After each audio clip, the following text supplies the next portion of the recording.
Troisième et dernière partie de Frontal, votre rendez-vous politique, dont le numéro de ce jour est consacré à la Centrafrique. Mes trois invités centrafricains sont restés avec moi et nous débattions. Nous débattions des dispositions particulières qui ont été introduites dans la nouvelle constitution promulguée le 30 août 2023 par le président Faustin Archange Touadéra, Roger Ndjalandi. Je fais des émissions, des débats sur pratiquement tous les pays du continent. Et je sais que le personnel politique centrafricain est de qualité, est un personnel politique de qualité, très riche, que vous avez de grands intellectuels. C'est vrai. Dans la vie politique centrafricaine, comparé à d'autres pays. La question c'est, pourquoi déjà à la base, il n'y a pas eu une concertation de toutes les forces politiques de la Centrafrique? Qu'est-ce qui fait aujourd'hui qu'on se retrouve avec une constitution qui exclut, en tout cas c'est le ressenti que vos compatriotes de l'opposition ont. Ils ont en face une constitution qui les exclut, pratiquement, aussi bien dans le mode d'élaboration que dans les dispositions qui y sont introduites.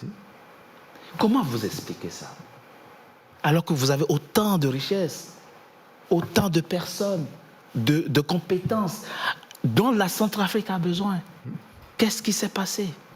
Non, il s'est passé que certains de nos compatriotes intellectuels, comme vous dites, n'ont pas souhaité, depuis le début. Vous avez engagé la démarche et ils n'ont pas souhaité, vous avez tendu la main, ils ne l'ont pas saisi? Il y a des concertations dans les instruments de paix. Chez nous, il y a aussi une option politique, etc., qui impose pratiquement donc, les échanges, des échanges politiques. Je veux dire que le dialogue politique comme étant un des instruments de paix. Et c'est sur ça qu'on a toujours travaillé. Non. Vous êtes d'accord avec moi que depuis très longtemps, la République centrafricaine s'est dotée d'un certain nombre d'instruments de paix. Bon. Il y a l'accord de paix, il y a la procédure de Luanda, etc. Il y a une option militaire. Que vous ne respectez pas non plus. Y compris une option politique et qui implique donc un dialogue politique avec l'opposition. Quand je parle d'instruments, vous parlez d'instruments. Oui. Moi, ma question que je vous pose, c'est sur l'esprit, l'esprit, la méthode. Le professeur, il a suffi qu'il fasse un communiqué pour être condamné à 2 ans de prison et de 5 ans d'éligibilité. Lui, il a dit dans mon émission, il a juste fait une déclaration dans une de mes émissions, ça lui vaut la condamnation aux travaux forcés à perpétuité par la Cour criminelle de Bangui. Oui, je regrette ça, mais moi, je ne sais pas les informations qu'a le procureur de la République. Je ne peux pas répondre à cette question. Je vous dis franchement, je regrette que des compatriotes... Non, moi je vous les pose parce que vous représentez le pouvoir acceptable. Je n'ai pas les éléments, j'ai aucun élément que le procureur de la République a pour pouvoir incriminer ces faits-là. Mais vous avez le sentiment aujourd'hui que la vie politique de votre pays est animée par l'ensemble des acteurs politiques que possède la Centrafrique. Mais on peut participer à un débat plus large pour la question de la vie politique, etc. Je veux bien. Mais si en face les gens sont un peu éparpillés, que chacun prend la parole, qui ont du mal à connecter les objectifs, à connecter les moyens politiques pour débattre, etc. Je ne peux pas. Le débat que vous posez, c'est un débat général. Nous avons aussi une classe politique qui aujourd'hui, quand elle prend la parole, elle prend la parole. Monsieur Bozanga, éparpillée. Moi, je n'ai pas de position dans la question. Vous êtes le porte-parole de la CPC. Tout à fait. Vous êtes le porte-parole. La CPC, c'est une rébellion armée. C'est une rébellion. C'est une nouvelle forme aussi d'opposition. C'est un groupe armé. C'est un groupe armé. Est-ce que vous aussi, vous aviez manifesté, vous avez eu des démarches allant dans le sens de la pacification et de la décrispation politique dans votre pays? Ça, je pense qu'on ne pourra pas nous le reprocher. Pourquoi d'avoir privilégié la solution des armes? Non, nous n'avons pas privilégié la solution des armes. D'ailleurs, après la création de la CPC en décembre 2020, il y a eu une insurrection. Nous sommes arrivés aux portes de Bangui le 13 janvier 2021. D'accord? À la suite de ça, nous avons été stoppés net et on nous a dit que la solution à la crise centrafricaine était politique et diplomatique. Il n'y avait pas une solution armée. La CPC a obtempéré. Qu'est-ce qu'elle a fait? des organisations sous-régionales, CEAC, CIRGL, sont allés voir les gens de la CPC et les leaders des groupes armés ont trouvé un exil forcé au Tchad. D'accord ? Et la CPC a respecté les paroles, les injonctions, les propositions, les solutions diplomatiques pour donner une chance à la paix en République centrafricaine. Et donc, la CPC a baissé les armes et campe sur ses positions. Mais c'est le pouvoir qui ne respecte pas la feuille de route de Luanda, que ce soit le cantonnement, le désarmement, le dialogue. Il a été question d'un dialogue inclusif. Qu'est-ce que le gouvernement a fait ? Il a fait un dialogue républicain, en lieu et place d'un dialogue politique. Donc, aujourd'hui même, nos leaders sont là. On a demandé même au président, l'ancien président Bozizé, qui était à N'Djamena, de non, il était une menace pour le pouvoir, il fallait encore le mettre plus haut, et on l'a envoyé en Guinée-Bissau. On a obtempéré, mais on va obtempérer jusqu'à quand ? Puisque le pouvoir ne veut pas du tout nous écouter. D'accord. Pour le pouvoir, c'est... Et la façon de pouvoir nous expulser, c'est de pouvoir dire, écoutez, on va les condamner à la prison à perpétuité, et comme ça, on s'en débarrasse. Mais vous n'allez pas vous débarrasser de la CPC comme ça. Je suis désolé pour vous, parce qu'à ce moment-là, on va reprendre de la force. Cette partie de notre émission, nous la consacrons à l'analyse, si on veut, ou à l'esquisse de pistes possibles de décrispation. Et Jean-François Akandi-Kombe, dans le communiqué qui a sanctionné votre rencontre à Paris en septembre dernier, vous disiez ceci, entre autres, le communiqué, que vous êtes unanime pour considérer qu'il n'y a pas d'autre alternative compte tenu du verrouillage de toutes les institutions et de la mise en œuvre d'une politique de répression systématique et d'exclusion des forces politiques et sociales et des citoyens que de lutter résolument et de manière concertée pour le rétablissement d'une démocratie véritable en Centrafrique. Dans cette phrase, il y a deux choses. Vous dénoncez l'exclusion, la répression en Centrafrique, mais on voit l'esprit, la disponibilité à travailler de façon concertée pour une Centrafrique véritablement démocratique. Qu'est-ce que vous allez faire maintenant ? Mais d'abord, nous sommes réunis. Oui. Nous avons décidé de travailler ensemble. Et je voudrais signaler à M. N'Djalanti que voilà, ce que vous avez lu, ce n'est pas une parole éparpillée de l'opposition. C'est une parole commune et une parole, un engagement pour se concerter dans l'action entre les partis politiques, les membres du BRDC, les non-membres du BRDC, le Conseil de résistance et de transition, et même des personnalités indépendantes, parce que nous sommes ouverts à cette concertation, l'esprit étant qu'aujourd'hui, tout Centrafricain est résistant. Et tout Centrafricain qui le souhaite doit pouvoir nous rejoindre. Nous allons nous battre comment et pourquoi ? C'est indiqué également dans ce communiqué. Notre enjeu, c'est la population centrafricaine, et le président de Leguélé le rappelait à l'entame de cette émission, c'est la population centrafricaine. On nous matraque tous les jours avec les mots peuple souverain, qui sont la pire des manières d'insulter notre peuple. Parce que ce peuple-là est oublié. Les Centrafricains sont oubliés. Les Centrafricains sont maltraités tous les jours. Ils souffrent. Ils n'ont pas d'eau à boire. Ils sont dans la brousse. On ne se préoccupe pas d'eux. On les exclut des processus politiques. Et par conséquent, aujourd'hui, l'un des enjeux forts de notre réunion, c'est de travailler ensemble pour que précisément ce soit le peuple centrafricain qui décide demain. Et ce peuple a... Lorsqu'on dit faire échec au pouvoir illégitime de Touadéra, ce n'est ni tel ou tel leader qui va le faire, mais nous faisons le pari et nous allons agir en conséquence pour que ce soit les Centrafricains, le peuple centrafricain qui boute, et la terre de Centrafrique, qui boute le pouvoir de Touadéra hors de Centrafrique. Et ça, c'est un engagement que nous avons pris. Et nous avons pris en conscience et en responsabilité. Nous ne sommes pas des enfants, nous ne sommes pas là pour rigoler. Et vous savez, nos sorts personnels ne comptent pas, et le mien en particulier ne compte pas.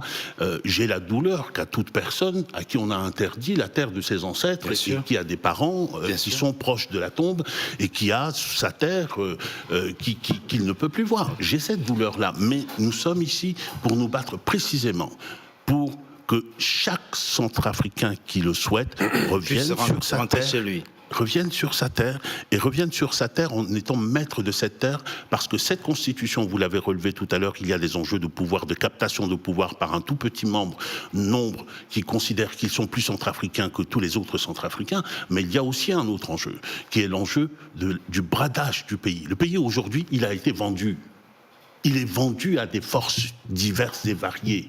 Le Centrafricain qui est sur sa terre, il n'est même pas locataire de cette terre.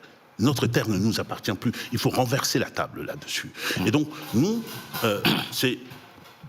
venons comme tout enfant de n'importe quelle terre africaine. Bien sûr, oui.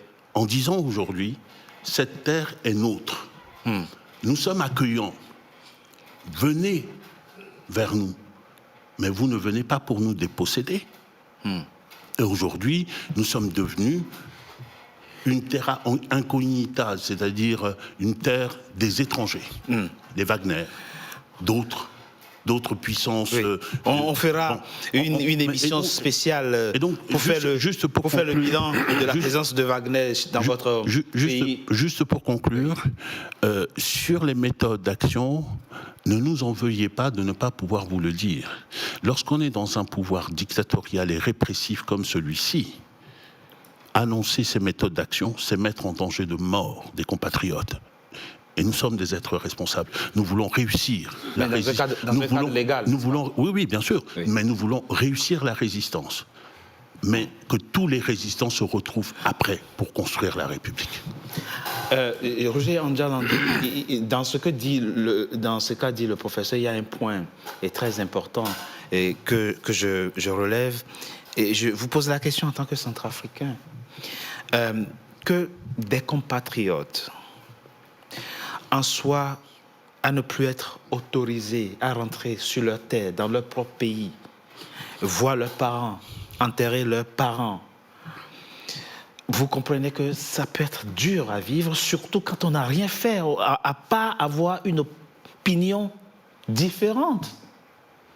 Je comprends parfaitement cette charge émotionnelle. Hein. Je ne peux pas être insensible à ça. Je suis d'accord avec vous. Hein. Qu'un compatriote dit ça avec cette charge-là, je comprends parfaitement. Mais pourquoi la politique doit-elle diviser tant les enfants d'un même pays, d'une même terre? Ça a toujours été comme ça globalement en Afrique.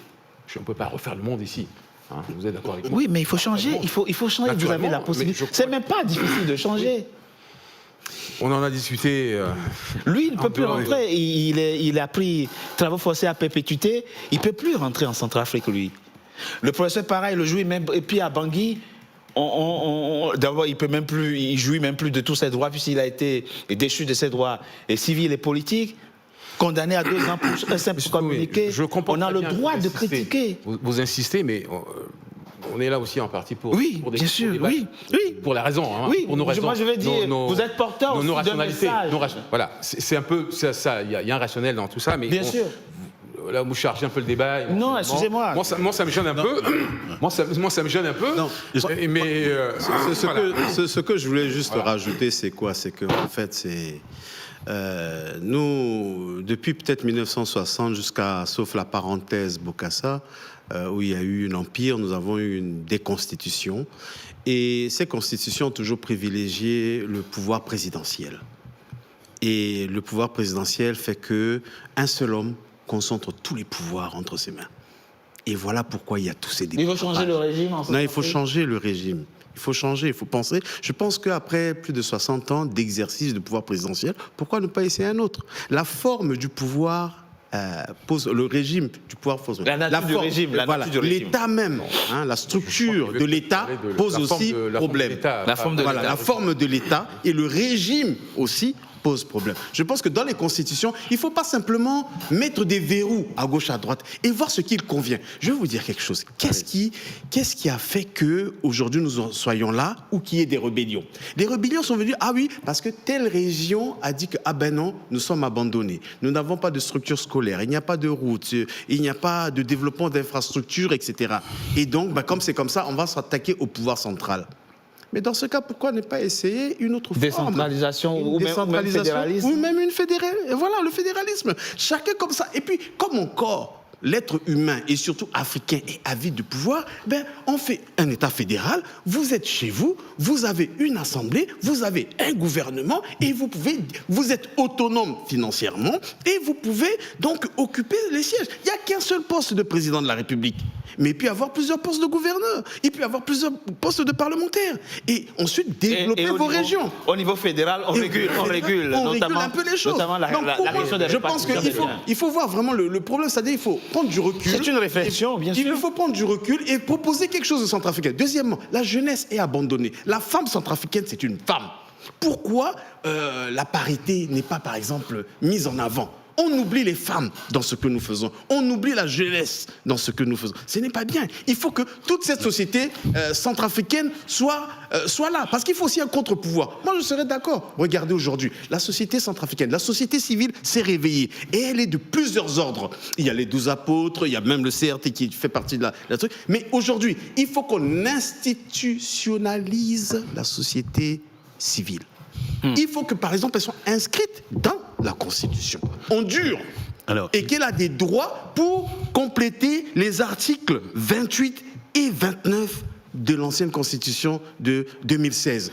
Notre société civile, aujourd'hui, c'est elle qui fait le boulot. C'est elle qui est aux avant-gardes. Bien sûr, les partis politiques sont là. Donc, je souhaiterais que la société civile continue ce combat, que la jeunesse lui porte un appui. Si le président nous suit... Oui, mais il n'a qu'à suivre. Non, mais même, de toute façon, je pense que lui, qu'il ne suive ou pas, de toutes les façons, nous allons tout faire pour le traduire en justice. Parce qu'il y a beaucoup de choses. Ce sont des questions très importantes qui viennent d'être soulevées. Et je pense que ça montre d'ailleurs en creux que le travail qui aurait dû être fait, c'est-à-dire de réunir les Centrafricains, d'organiser un débat ouvert sur les questions fondamentales, ça montre en creux que cette question-là, ça n'a pas été fait. Mais ce n'est pas le lieu ici pour nous d'en débattre, mais c'est très intéressant que les idées soient sorties ici. Et pour nous, ce qui est important, c'est de créer les conditions pour que ce débat ait lieu et pour qu'on ressorte quelque chose qui soit, comme dans un jeu de miroir, le reflet des Centrafricains. Et c'est pour ça que nous travaillons aujourd'hui. Pourquoi nous travaillons à nous unir et à réunir les énergies? C'est aussi pour être réunis, pour reconstruire, rebâtir au moment de la transition. La moitié du au moment de la transition, un des actes forts, en tout cas au CRT, c'est ce que nous pensons, un des actes forts qui devra être posé, c'est un vrai dialogue inclusif. C'est pas une question de dialogue, c'est il faut écouter les Centrafricains, les écouter vraiment, et les écouter avec l'intention. Mais pour ça aussi, il faut désarmer. Il faut aussi, de votre côté, vos oppositions, polir aussi un peu le langage, sans doute être aussi... Bon, parce que le dialogue suppose des concessions de part et d'autre aussi. J'aimerais, sur ce point-là, quand vous faites ce type d'observation, regardez-nous avec la distance dans le temps. Prenez par exemple les déclarations que nous avons faites depuis 3 ans, depuis 4 ans, depuis 5 ans, et qu'on nous a renvoyé dans la figure à chaque fois, y compris sur le dialogue que nous voulions inclusif et qu'on nous a construit comme un dialogue du quartier présidentiel. Donc aujourd'hui, nous ne sommes pas des radicaux. Et cette discussion-là, et moi j'en terminerai par là, correspond à un état d'esprit chez nous. Nous sommes tous centrafricains. Monsieur Andjalandi est un compatriote. Un compatriote qui a vocation demain à venir bâtir la République centrafricaine avec nous, parce qu'il faut arrêter avec les exclusions. Évidemment, les questions qui touchent à la justice seront réglées, mais pas en considération de notre désir de vengeance, mais en considération du fait que nous avons des compatriotes depuis 20 ans, 30 ans, qui ont souffert dans leur chair, dans leur vie, qui ont perdu des êtres chers. Mais à qui justice n'a jamais été rendue, et que nous avons une République avec des pilleurs de tous bords qui ont pillé la République, qui en ont fait leur marchepied, et que il faut là aussi que justice passe, mais sans qu'il y ait une intention de vengeance aucune. Bien sûr. J'écrivais d'ailleurs dernièrement à propos du conseiller spécial avec qui j'avais discuté il y a 1 an à Bucarest, qui est un des êtres politiques les plus méprisables à mes yeux, mais qui reste un compatriote, avec qui nous avons discuté, et je lui disais, le jour où vous serez en prison, je vous amènerai des plats du pays. Nous allons continuer la discussion. C'est ça l'esprit. Merci. Professeur, très rapidement, je vous laisse le dernier mot. Est-ce qu'il est envisageable qu'un jour, ou dans les semaines, dans les mois qui viennent, le président décide d'amnistier tout le monde et demande aux Centrafricains de rentrer au pays? Asseyons-nous, parlons de comment construire la Centrafrique de demain. C'est possible. Je n'ai pas de conseil à donner au président sur cette question-là. Il fera ce qu'il juge utile pour la République. Oui. Maintenant, au-delà de la question que vous me posez, Oui. c'est vrai qu'il y a un débat qui a un peu circulé très rapidement.